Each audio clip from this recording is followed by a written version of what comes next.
Diócesis de la Verapaz presenta El pueblo de Dios, el pueblo de la esperanza. Estimados amigos, una vez más tenemos el gusto de entrar en sus hogares a través de este programa, con el mensaje de crecimiento espiritual y familiar.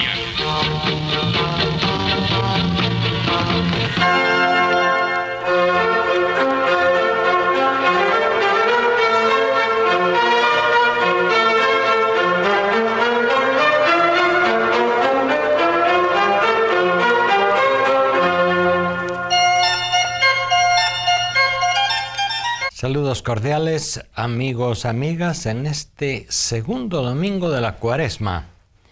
Vamos avanzando en el camino hacia la Pascua. Nunca hay que olvidar que la Cuaresma es siempre camino hacia la Pascua, como es nuestra vida entera. Un camino hacia una plenitud o hacia una realización o hacia una liberación total, digamos. Pero un camino que también tiene sus dificultades, sus tropiezos, interrogantes, etc. Hace 8 días la Cuaresma comenzaba precisamente planteándonos que el mismo Jesús, al inicio de su ministerio, tuvo ya que enfrentar dificultades y tuvo que tomar opciones. El tema de las tentaciones de Jesús es precisamente ese. Ante el panorama que se le propone, Él tiene que decidir y tiene que superar la prueba. Y podemos decir que Él decidió pues, el camino del mesianismo según el plan de Dios. Y anunciar la verdad sobre Dios y anunciar el programa del reino de Dios por el que optó Jesús ya desde el día de su inicio, después de las tentaciones y después de su bautismo en el Jordán, fue un camino que implicaba una cierta dificultad. Para Jesús en realidad hubiera sido más fácil quedarse en Nazaret y no complicarse la vida, hacer su vida, seguir trabajando en la tarea que ya su padre adoptivo, José, le había dado. Era un maestro de obras, un carpintero, y la vida hubiera podido ser pues sin mayor dificultad. Si hubiese casado, hubiese hecho una familia y hubiese vivido como todos, hubiera muerto tranquilamente, rodeado de su familia, de sus hijos, nietos y bisnietos tal vez. Pero Jesús optó ya desde el día aquel por el camino de la radicalidad del anuncio del reino de Dios. Y entonces optó por ser un predicador en la línea de los profetas del Antiguo Testamento y se fue por Galilea. Y eso pues le acarreó dificultades con las autoridades. Y Jesús sigue subiendo hacia Jerusalén. Va acompañado de sus discípulos que tienen temor de ir a Jerusalén. Y no sin razón. Porque en realidad por una parte hubiese sido más fácil quedarse en Galilea, en donde Jesús tenía un cierto éxito y no tenía tanta oposición, pero subir a Jerusalén, anunciar el reino de Dios en aquellas calles y en la explanada del templo y con la mirada y el oído atentos de las autoridades judías y romanas, pues implicaba bastante riesgo. Pero Jesús de nuevo en el camino decide seguir hacia adelante, ir hacia Jerusalén, no echar marcha atrás. Y va con sus discípulos. Y es justamente en ese momento en donde se da la escena que hoy leemos en el Evangelio según San Lucas la escena que se le llama de la transfiguración y que según la mayoría de los comentaristas sobre este texto de San Lucas, que aparece también en San Mateo, es que se trata de una parada que tiene como objetivo animar a los discípulos para seguir subiendo hacia Jerusalén, sobre todo para seguir siguiendo a Jesús de Nazaret, al que ya bastantes le habían abandonado, al que muchos tenían en la mira y lo tenían como un oponente o como una persona en cierto modo peligrosa para la sociedad y para la religión. Sin embargo, Jesús está convencido de que es la voluntad del Padre que vaya, que anuncie el reino también en Jerusalén y sobre todo en Jerusalén, y que asuma las consecuencias de esa opción. Los discípulos que vienen con dudas, con dificultades, alguno de ellos incluso había dicho, pues vamos a Jerusalén y muramos con él. Ellos ya presentían, y Jesús también, que le podría esperar la muerte y no cualquier muerte. Ya Jesús, en el contexto anterior a esta escena de la transfiguración, pues había anunciado, había hablado de su pasión. Acordémonos que Pedro se había opuesto a que Jesús pues tuviera ese destino de sufrimiento y de muerte. Y acordémonos que Jesús lo había reprochado, pues lo había reprendido severamente. Pedro, estás pensando como los hombres y no como Dios. Apártate de mí, Satanás. Le pone de nuevo la tentación de echar marcha atrás, de no seguir adelante. Y fíjense que ese es el gran ejemplo que nos da el Señor Jesús. A pesar de las dificultades, a pesar del riesgo, Él tiene claro cuál es el proyecto del Padre, tiene claro cuál es el ideal al que ha dedicado su vida, y entonces no le importan las dificultades, sigue adelante. Y al mismo tiempo, pues, con los discípulos más cercanos, Pedro, Santiago y Juan, pues va y sube a aquel monte en un momento de oración, y allí nos narra San Lucas la transfiguración. Veamos también que aquellos discípulos son como los más cercanos a Jesús, los que le acompañan en varias ocasiones especiales. Fueron los que le acompañaron cuando fue a la casa de Jairo y oró y resucitó a la hija de Jairo, el jefe de la sinagoga. Fueron también los mismos que le acompañan ahora en la transfiguración. Son los tres mismos que fueron invitados por Jesús a acompañarle a él en la oración en el huerto, justo antes de su prendimiento y pasión y muerte. Por lo tanto, son aquellos discípulos, tres, que son como representantes de todos los demás discípulos, no solo de aquellos 12 apóstoles, sino de todos los hombres y mujeres discípulos de Jesús a lo largo de la historia, que siempre nos vemos con el reto de tener que seguir adelante a pesar de las desesperanzas, a pesar de las dificultades. Siempre tenemos el reto de volver a confiar y de seguir siguiendo a Jesús.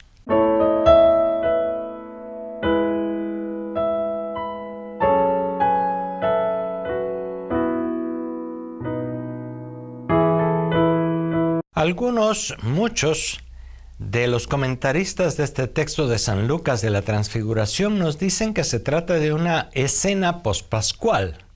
Es decir, que en este caso no hubiese sido algo directamente tal como nos dice el evangelista San Lucas, sino fuese como una composición y es más bien algo que sucedió después de la resurrección de Jesús, cuando ya le ven en toda su manifestación, en su gloria, en su esplendor. Y que en realidad durante el camino, pues ellos lo que tuvieron fue momentos de oración con Jesús, pero claro, el montaje, digamos, la escena tal como se manifiesta, pues muchos comentaristas hoy dicen que no pudo haber sido exactamente como lo narra San Lucas, es decir, no es dentro del estilo de Jesús poner en escena, digamos, una manifestación tan espectacular. Jesús era el hombre sencillo, el hombre, el maestro, el que oraba, el que acompañaba a la gente, pero tampoco pues hacía grandes manifestaciones ni le gustaban esas grandes manifestaciones. Vamos a dejar de lado esa discusión por este momento porque pues no es el programa, la ocasión para discutir si la escena de la transfiguración fue algo estrictamente histórico o no es, sino que es más bien una composición literaria que hace San Lucas o que hace San Mateo. Lo importante es el mensaje.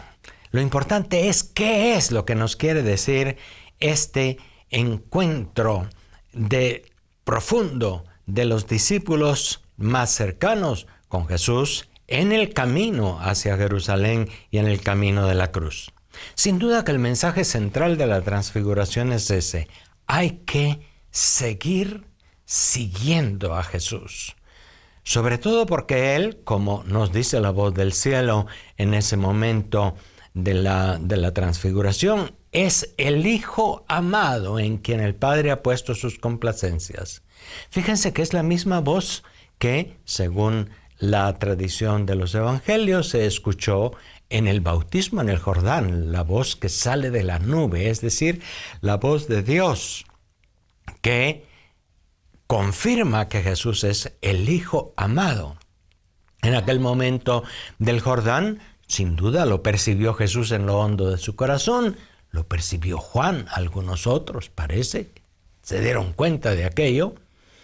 Dejemos de lado si aquello se dio como un hecho histórico o fue una experiencia interior, una convicción interior. Este es el Hijo de Dios.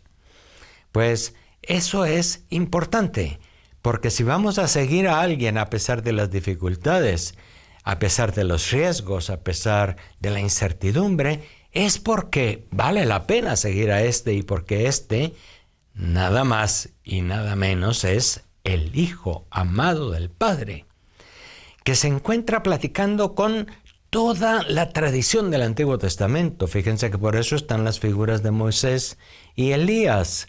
Moisés, el gran legislador de Israel, el gran líder de Israel, y Elías, el gran profeta, el profeta que luchó contra todos los falsos profetas, el profeta que se quedó solo en su lucha, pero que fue sostenido por Dios hasta el último momento y finalmente triunfó en el mensaje sobre el verdadero Dios de Israel. En fin, los grandes personajes del Antiguo Testamento están hablando con Jesús.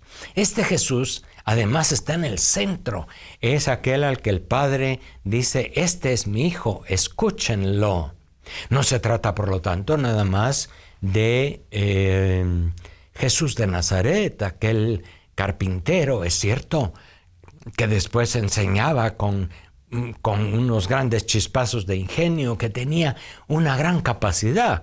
Es mucho más que este hombre extraordinario con el que se encontraron Pedro, Santiago y Juan y todos los demás. Es mucho más que este hombre, por más extraordinario que sea.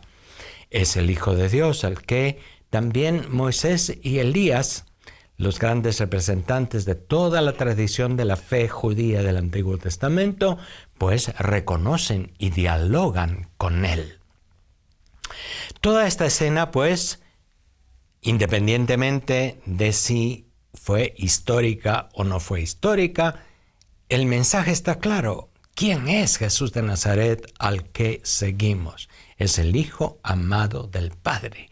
Y si Él tiene que pasar primero por las consecuencias duras de su opción fundamental, pues también a todos los discípulos, hombres y mujeres, a lo largo de la historia, nos toca pues ver a Jesús en medio de las incertidumbres, en medio de las dificultades o problemas que puedan darse. Jesús está subiendo a Jerusalén, Jesús sabe que enfrentará una gran dificultad, la oposición ya tiene armadas muchas cosas contra Jesús, los prejuicios, la oposición está clara. Sin embargo, él está claro también en su opción y sigue adelante, sigue hacia arriba. Un detalle también muy interesante de esta escena de la transfiguración es que primero que nada, antes de tratarse de una revelación con luces y sonido, podríamos decir hoy, se trata de un momento profundo de oración. Jesús está subiendo siempre a lugares altos, silenciosos, lejos de las multitudes, lejos de las ciudades, etc., para encontrarse en lo más profundo con Dios en la oración. Fíjense que se repite la misma constante antes de las grandes decisiones que hay que tomar. Antes de comenzar su vida pública, como nos decía hace 8 días el texto evangélico, fue al desierto, llevado por el Espíritu. Y el desierto, primero que nada, es una experiencia de oración, es una prueba, una dificultad, pero primero que nada es esa experiencia profunda de encontrarse con nada más y nada menos que Dios mismo, liberado de todo, de preocupaciones, de cosas, de inquietudes, etcétera, para decir: Padre, me pongo en tus manos. Jesús hizo ese momento de oración 40 días en el desierto a partir de después del bautismo en el Jordán. Jesús también entonces sube a ese momento con los discípulos Pedro y Santiago y Juan, y es en el momento de oración, en contacto con la palabra del Antiguo Testamento, donde ellos también descubren a Jesús. El momento de oración es pues también fundamental en el seguimiento del Señor.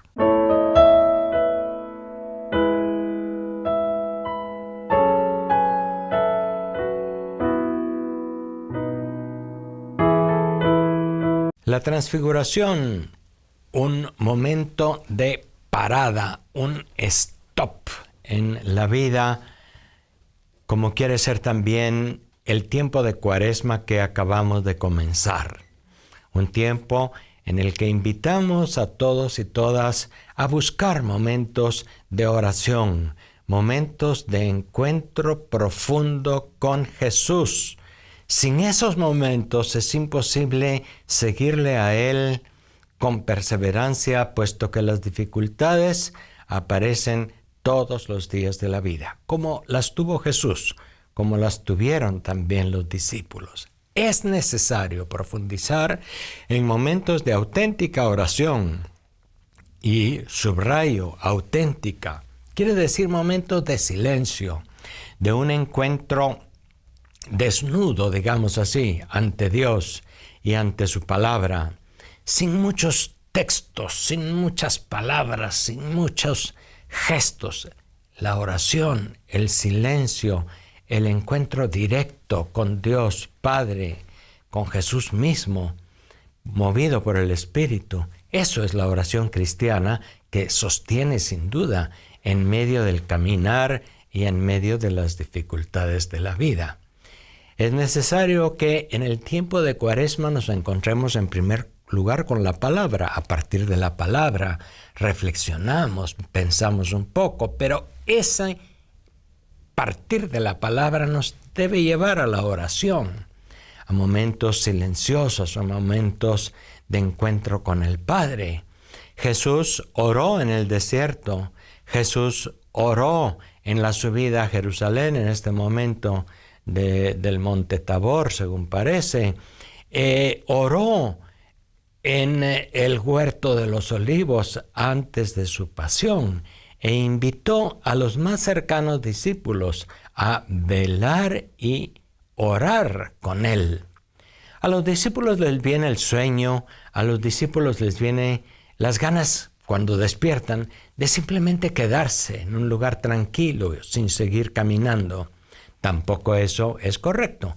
Los momentos de oración son importantes, pero luego, para seguir el camino, para seguir subiendo a Jerusalén, para encontrarse con los demás, para transmitir el mensaje de Jesús, para seguir enfrentando cualquier adversidad o cualquier dificultad que podemos encontrar y que de hecho encontraremos.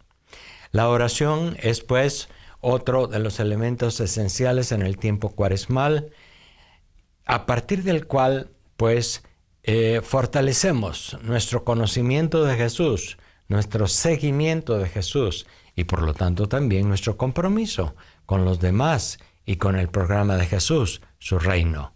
Pero no es posible sin escucharlo a Él y sin orar con Él en aquellos momentos. Qué bien se está aquí, dice Pedro, que es siempre el más impulsivo, el más expresivo, el más inmediato en sus reacciones. Y el evangelista San Lucas comenta, no sabía lo que decía. Por supuesto, porque la oración no es para quedarse ahí, es para seguir caminando. Jesús después entonces bajará del monte Tabor con sus discípulos, seguirá el camino y le acompañaremos en ese camino de la Cuaresma hacia la Pascua. Ese camino que implica dificultades y oposición, pero que implica también la oportunidad para ser fiel a Jesús y a su mensaje. Las dificultades de la vida son parte también de Jesús y de su seguimiento. No solamente esperamos que se manifieste la gloria de Jesús en un determinado momento posterior o que nosotros mismos nos veamos envueltos en ese ambiente glorioso, digamos, en el que ya no hay dificultades, en el que todo es triunfo, en el que todo va bien. A veces uno piensa que ese es el único objetivo y que se dará después. En realidad, si vamos con Jesús, lo importante es que en las circunstancias concretas de la existencia de cada día, pues vamos con Él y eso es lo más importante. El sufrimiento, la muerte, el enfrentarse a las dificultades de la existencia, es ya una manifestación de que vamos con Jesús y que Él no fallará y que Él no nos dejará nunca. Hoy en la primera lectura tenemos también el ejemplo de Abraham, a quien le llamamos nosotros nuestro Padre en la fe.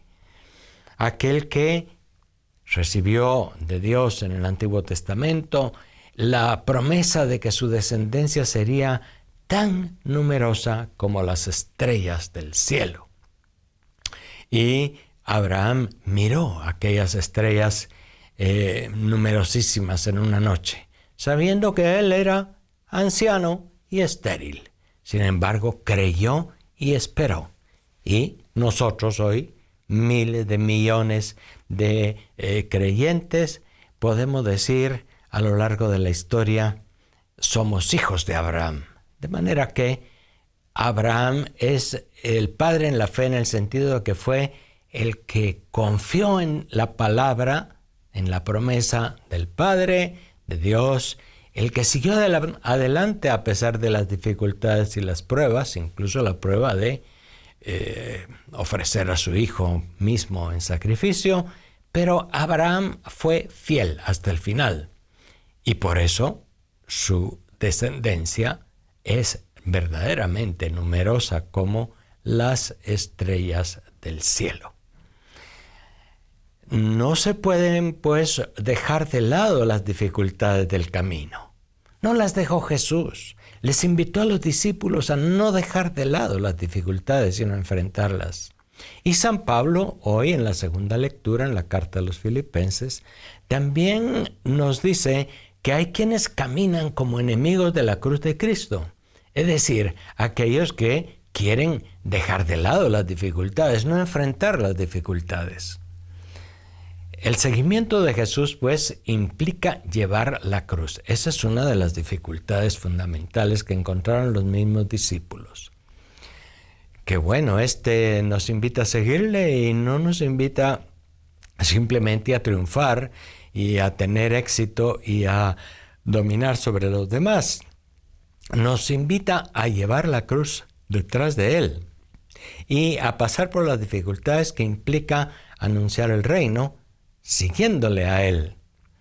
Por eso San Pablo con toda certeza dice que la cruz, que para los griegos es una locura, que para los judíos es un escándalo, para los creyentes es sabiduría de Dios y fuerza de Dios.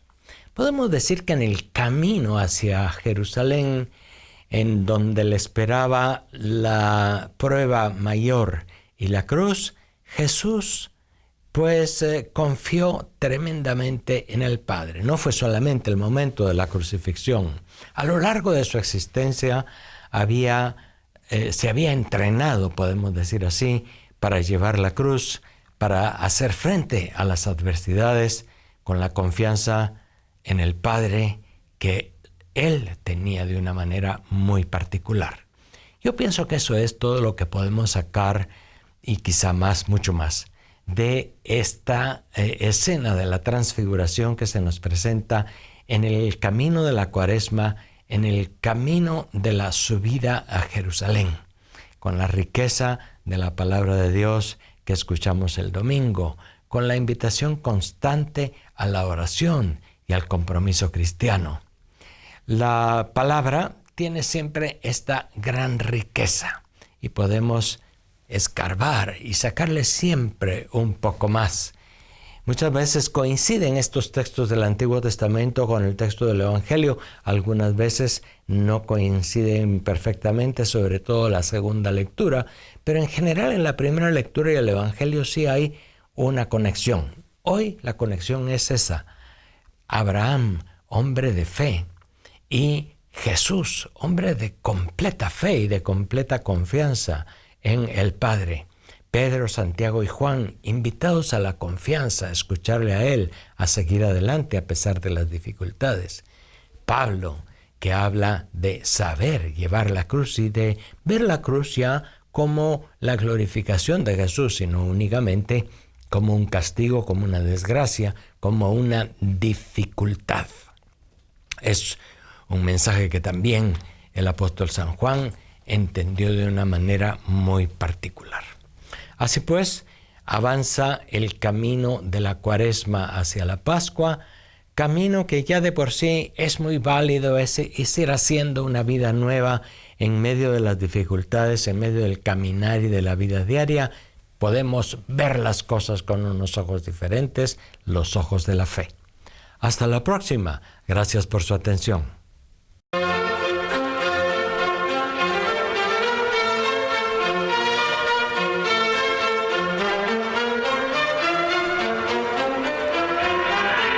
La Diócesis de la Verapaz presentó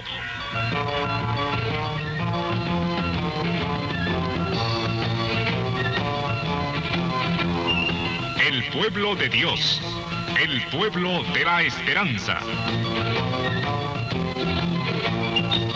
Agradecidos por su atención al mensaje de crecimiento espiritual y familiar. Hasta otra oportunidad.